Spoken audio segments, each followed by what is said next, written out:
As gig workers, we rely on tips in order to cover our bills and expenses.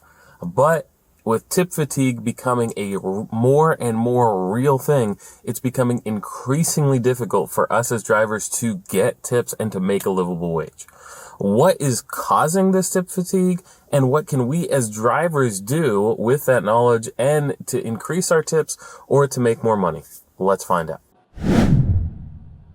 Hi, I'm Tyler from the RideShare Guy. On today's episode, we're going to be talking about tip fatigue, what it means for drivers, and how we can continue to make money regardless of how this tip fatigue is affecting everyone else. So first, let's talk about what exactly tip fatigue is.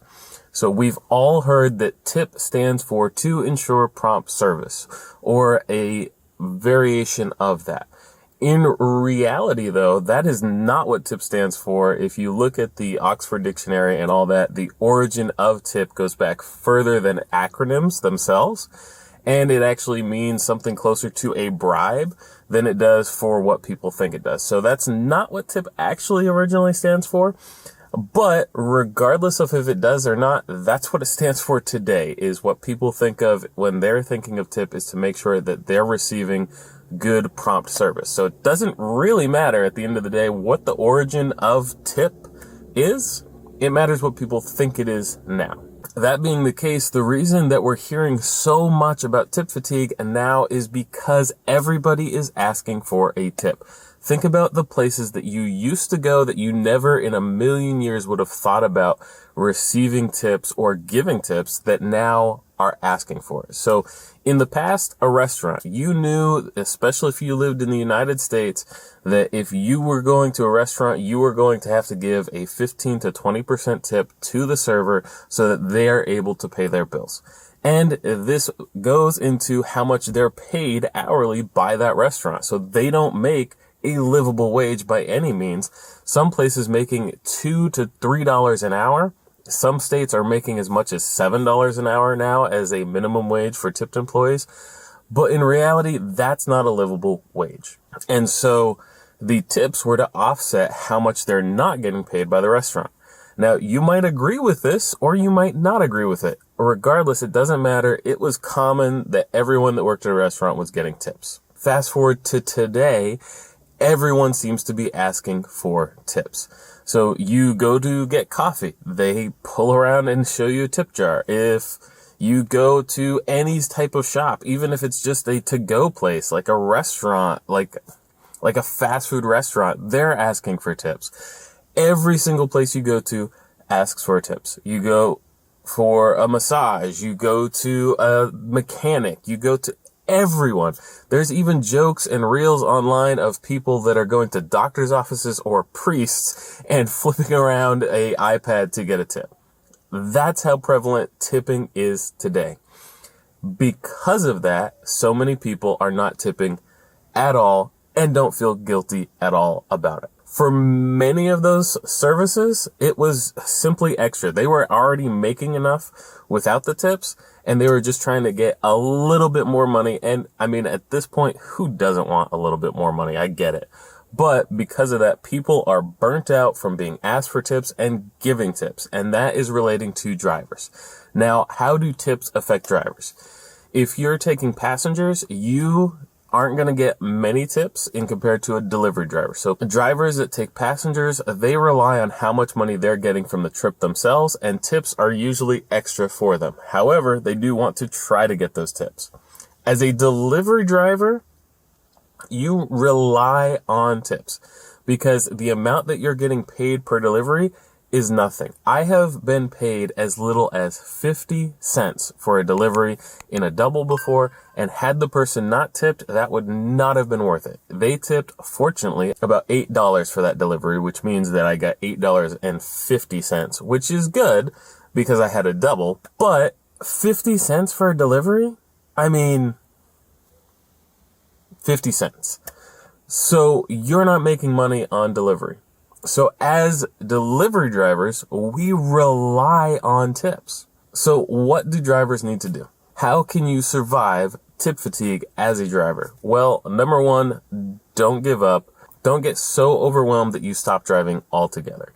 continue to drive, but just change your strategies. So it may feel like you're rejecting a lot of requests, but that's because you are and you should. It's become a thing of pride for people to have the lowest acceptance rate possible. In fact, I've seen people on Facebook groups that have had as low as a 1% acceptance rate. My acceptance rates range, depending on the app and the day of the week, range from as low as 6%, and I have some that are as high as 22% right now. But that's because I was working on a project. So typically my acceptance rates are no more than 15%. So with 15% acceptance rate, you know that there's a lot of requests that I am not accepting. And that's because people aren't tipping. Now, some of the passengers or the people that are getting delivery, their argument to this will be that they don't tip up front. They're not going to put their tip up front. They'll tip once the food is delivered, and that way they know that the person deserves it. So I understand that, and I have done that in the past. However, as a driver, I very, very rarely see that done. So I've taken some of these no tip requests that came in just to see if a tip would be added later. And not only have tips not been added later, but those deliveries seem to always be the ones that their food didn't make it, they didn't receive their food, or they cancel it after you've delivered it, or some other thing that basically they're getting their food for free and you're getting absolutely nothing. So at this point, I don't even take those anymore. I am not going to risk it. I will just wait until a good delivery comes in, because I know that eventually they will come in. And again, because of this tip fatigue, it's another reason that you need to start multi-apping. If you're driving for Uber Eats only, you need to sign up for Grubhub, Doordash, Instacart, any of the other delivery services. You might want to try catering in your area. It's something that's worked really good for me in my area.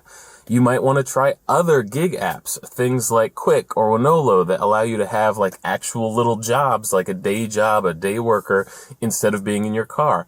Whatever it is, you want to diversify and do a little bit more than you're doing now so that you have more options to be able to work. Another thing that you need to make sure that you're doing is that you're saving as much money as possible. So shutting the vehicle off while you're waiting for things, or working on a completely different project, your plan B. I know a lot of times while I'm waiting for requests to come in, I might be shooting a video for the RideShare Guy, or I might be working on an article, or I might be working on my own business. Maybe I'm just calling friends and checking on them, but I'm doing something else that's being productive while I'm waiting for requests. So I'm able to not just consider myself sitting there just working, wasting time, but instead I'm able to use my time wisely. As drivers, tip fatigue has massively affected us. These are some of the things that we've done to make sure that we're getting the best that we can out of this. What are some of the things that you're doing to try to increase your tips or to do better? Let us know in the comments below. We really appreciate it. We read every single one. If you found this video helpful, give us a thumbs up. It helps us out. And subscribe to the channel, because there's new episodes that come out every single week that help you make as much money as possible in as little time as possible. And until next time, stay safe out there, everyone.